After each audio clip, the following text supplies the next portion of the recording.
Went out here for full practice when the schedule's been the way it's been. Oh, I think it was great.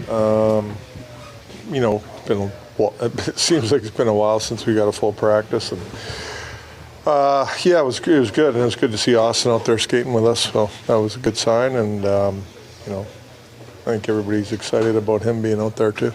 How does the prognosis look for him, and the chances of maybe him playing tomorrow? Tomorrow he will not play, but. He did a good job in practice today, I thought, and I think he feels pretty good. So we'll just go from there. That's all I got for you on that.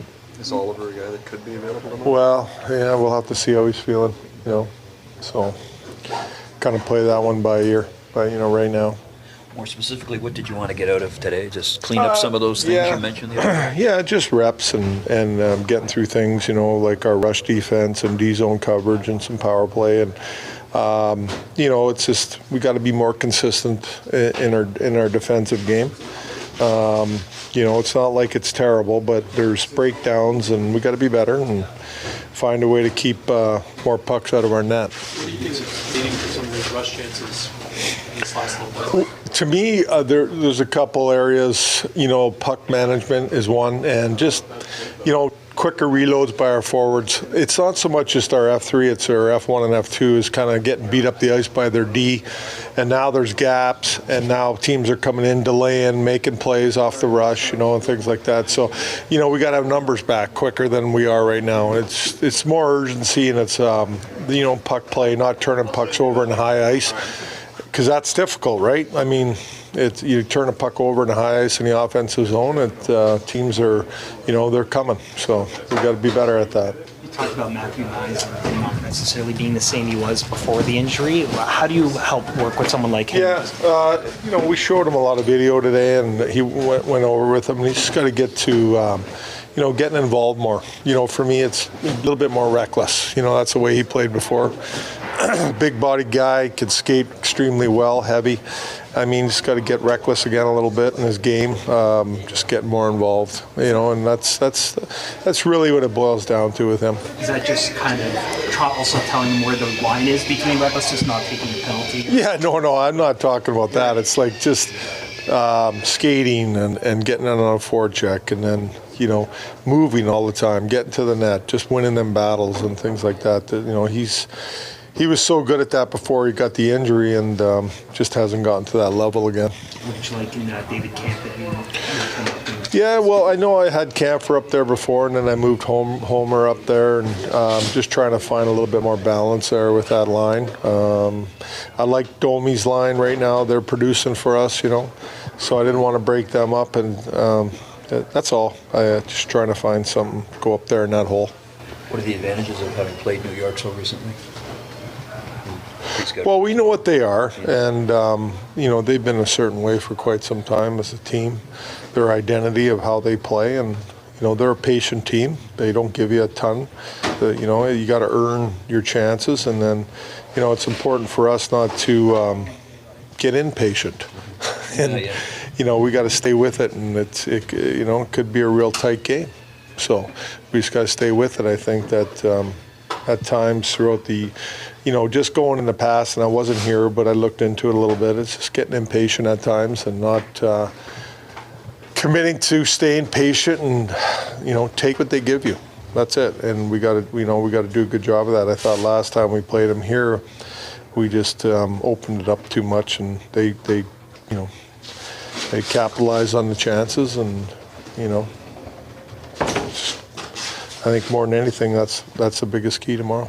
Did you have only one set of back-to-backs in all of January? As you manage the goaltending situation, do you just lean on Joseph a little bit more here in this little bit and maybe give... No, for sure. But it's about results too, right? And it's about how they play and things like that. So we're going to look at all that. But yes, our schedule is more, easier to, get one guy running here a little bit. So that's, we'll just... Listen, I'm just focused on tomorrow's game. That's it. I'm not going beyond that game. I'm going to focus on that game only, and then I'll worry about the next one. The Leafs center dilemma: who can strengthen the roster?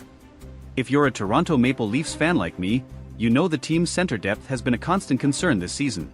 With Austin Matthews set to return from a mysterious upper body injury next week, the excitement of having our star back is palpable.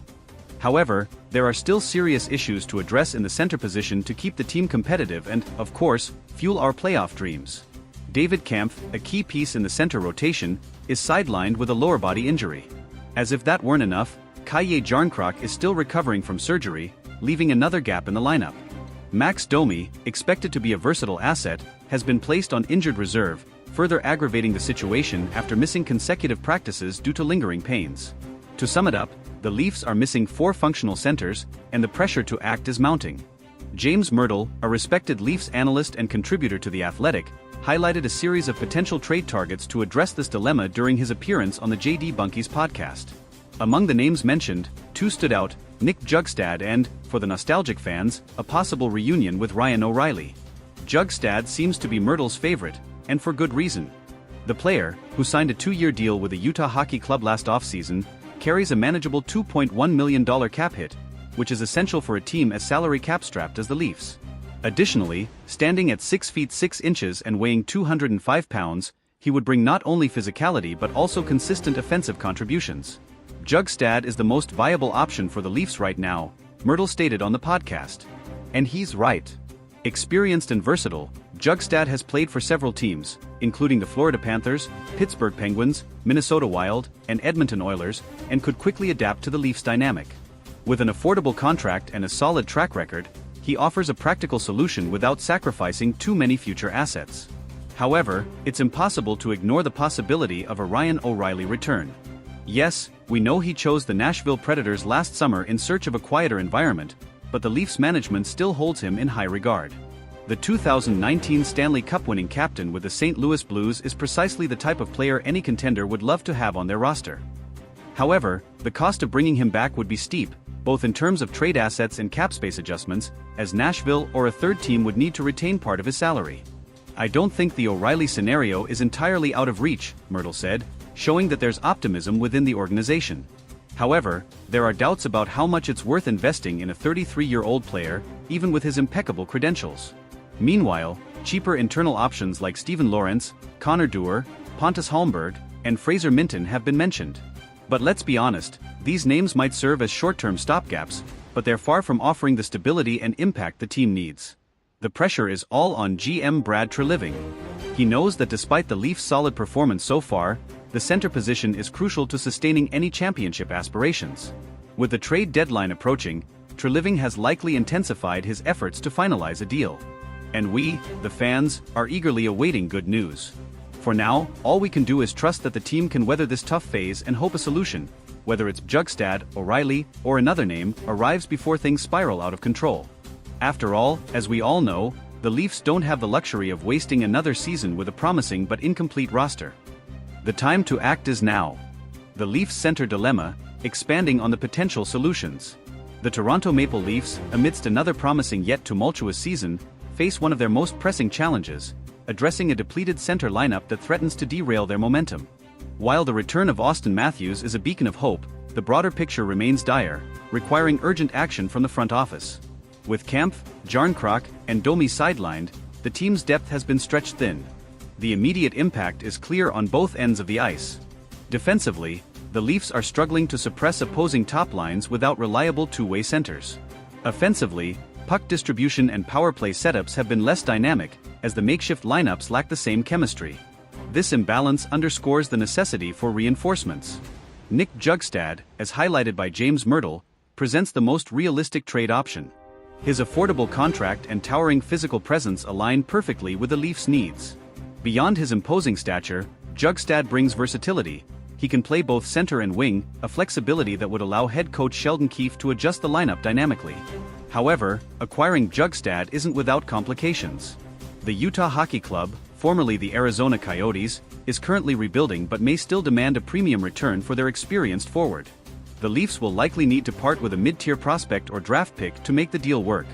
With their prospect pool already thin, Treliving faces a tough decision. Another name that excites fans and analysts alike is Ryan O'Reilly. The former Conn Smythe winner and Stanley Cup champion has a proven track record of elevating teams in high-stakes situations. His leadership during his brief stint with Toronto last season left a lasting impression. Yet, the Predators have little incentive to move him unless the offer is overwhelming. Should the Leafs pursue O'Reilly, it would almost certainly require a multi-asset package. A first-round pick and a promising young player like Nick Robertson might need to be part of the conversation. Additionally, Nashville would have to retain salary, a process that often involves a third-party team to facilitate.